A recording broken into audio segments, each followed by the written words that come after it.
Hello friends, welcome to our channel lovely Hindi कहानियाँ। आज आपके लिए लेकर आई हूँ हरीश पांडे जी की लिखी कहानी, जिसका शीर्षक है नास्तिक। फ्रेंड्स, अगर आप इसी तरह की कहानी सुनना पसंद करते हैं तो हमारे चैनल को सब्सक्राइब कीजिए। कहानी पसंद आए तो लाइक और शेयर कीजिए। तो आइए फ्रेंड्स, कहानी शुरू करते हैं। आभा अपने मायके पहुँचते ही फफक फफक कर रोने लगी।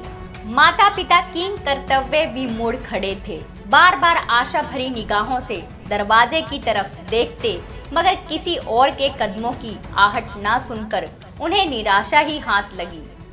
बेटी का रोना बंद नहीं हो रहा था और माता पिता के दिलों का जोर से धड़कना। सब कुछ सही ही तो चल रहा था। उनकी बेटी के जीवन में अगले महीने शादी को 1 साल भी पूरा होने को आ रहा था। ना कभी कोई जिक्र, ना कोई शिकायत, और आज अचानक यूं अकेले चले आना और रोना उनकी समझ में कुछ नहीं आ रहा था। सहने की भी हद होती है माँ, यूं घुट घुट के जीने के लिए शादी नहीं की थी मैंने। रोते रोते ही आभा ने खुद ही अपने आने का कारण बताते हुए कहा। अचानक ये सब क्या हुआ? किसी ने कुछ कहा तुझे? माँ ने चुप कराते हुए गंभीरता से पूछा। आज आप लोगों के सामने बोल पहली बार रही हूँ, पर इसका मतलब ये नहीं है कि ये पहली बार हुआ है। आभा ने आंसू पोंछते हुए कहा। ऋषभ ने कुछ कहा? इस बार पिता ने पूछा। वो कहते कहाँ हैं? वो तो सीधा हाथ उठाते हैं। आभा बोलते बोलते फिर रो पड़ी। क्या मसला है बेटा, सही से बताओ। पिता ने उसे सोफे पर बिठाते हुए बोला। पता नहीं, पर मुझसे कोई भी ठीक से पेश नहीं आता। हर बात पे ताने। आभा बोली। पर क्यों? और तूने पहले कभी नहीं बताया? माँ चिंतित होते हुए बोली। सहन कर रही थी सब। मुझे लगा धीरे धीरे ठीक हो जाएगा सब, पर वक्त के साथ तो सब और बिगड़ता चला गया। आभा बोलते बोलते रुकी और फिर बोली। पता नहीं क्या बेरुखी है उन्हें मुझसे, हर बात पर खफा। ऑफिस जाती हूँ, इस बात पे भी समस्या है उनको। फिर भी जितना मुमकिन हो घर का सब काम करती हूँ, खाना बनाती हूँ, लेकिन कभी कोई सीधे मुंह बात नहीं करता। उल्टा दहेज में कुछ नहीं दिया, इसके ताने सुनने को मिलते हैं। आभा ने मजबूती से कहा। पर इन सब बातों पर तो हमने शादी से पहले उनसे विचार विमर्श किया था और वो खुद दहेज नहीं लेना चाहते थे। तुम्हारी नौकरी से भी उन्हें कोई दिक्कत नहीं थी। माँ ने आश्चर्यचकित होते हुए कहा। और ऋषभ क्या कहता है इस विषय में? पिता ने बेटी से तफ्तीश की। उन्हें कोई मतलब ही नहीं है मेरी परेशानियों से। उल्टा मेरे बहुत कहने पर वो मुझ में ही गलतियां निकालना शुरू कर देते हैं, और मैं बहस करूं तो फिर मेरा पिटना लाजमी है। आभा ने अपने गृहस्थ जीवन के सच खोलने शुरू कर दिए थे और आज तो मुझे तलाक की चेतावनी भी मिल गई। आभा ने वाक्य का अंत अश्रुधारा के साथ किया। बेटा, हमारी संस्कृति में पति को परमेश्वर माना जाता है।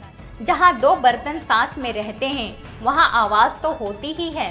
तलाक का नाम सुन के माँ के प्राण सूख गए थे, इसलिए बेटी को समझाने लगी। अभी तक सारा विवरण शांति से सुन रहे पिता ने बेटी की आंखों में देखा। आंसू बहाती आंखें सच भी बयान कर रही थी। पिता ने तुरंत आभा के ससुराल में फोन मिलाया। नमस्कार समधी जी, आभा सकुशल पहुंच गई घर? आभा की सास फोन पर बोली। सकुशल पहुंचने के लिए चिंतित थी तो किसी को साथ भेज दिया होता, पिता ने कड़े शब्दों में कहा। ये सुनती कहाँ है किसी की? हम तो पीछे से आवाज लगाते रह गए। सास ने खुद का बचाव किया। छोड़ने की धमकी भी दो और चिंतित होने का दिखावा भी करो। अजीब संस्कार हैं आपके। पिता ने अपनी बेटी की आंसुओं का बदला लेना शुरू किया। अब पति से जबान लड़ाएगी तो उसे भी तो गुस्सा आएगा ही ना, आखिर वो भी तो मर्द जात है। सास ने कुतर्क प्रस्तुत करते हुए बहस जारी रखी। तो ऐसा कीजिए कि अब उसको अपनी मर्दानगी कोर्ट में दिखाने को कहिए। कल आपके पास तलाक का नोटिस आ जाएगा। पिता का पारा अब बहुत ऊपर चढ़ चुका था। सास को समझते देर ना लगी कि ये कोई गिदड़ भपकी नहीं है, तुरंत मामले को संभालने के लिए बोली, देखिए इतना गुस्सा मत कीजिए, पति पत्नी में अनबन तो होती रहती है। ऋषभ ने गुस्से में तलाक का जिक्र कर दिया था। अब वो खुद शर्मिंदा है अपने कहे पे। पति तो आखिर परमेश्वर होता है ना। मैं खुद उसे कल आभा को लेने के लिए भेजूंगी। शर्मिंदा तो आपको अब ताउम्र होना पड़ेगा, जब मैं पुलिस में ये केस दर्ज करवाऊंगा। पिता ने गुस्से में बोला और फोन काटने से पहले एक और बात बोली, ऐसे परमेश्वर की इस समाज को कोई जरूरत नहीं है जो आपको नास्तिक बनने पर मजबूर कर दे। उम्मीद है दोस्तों यह कहानी आपको पसंद आई होगी। अगर यह कहानी आपको पसंद आई है तो हमारी इस कहानी को लाइक और शेयर कीजिए। और दोस्तों अगर आप हमारे चैनल पे नए हैं तो हमारे इस चैनल को सब्सक्राइब कीजिए।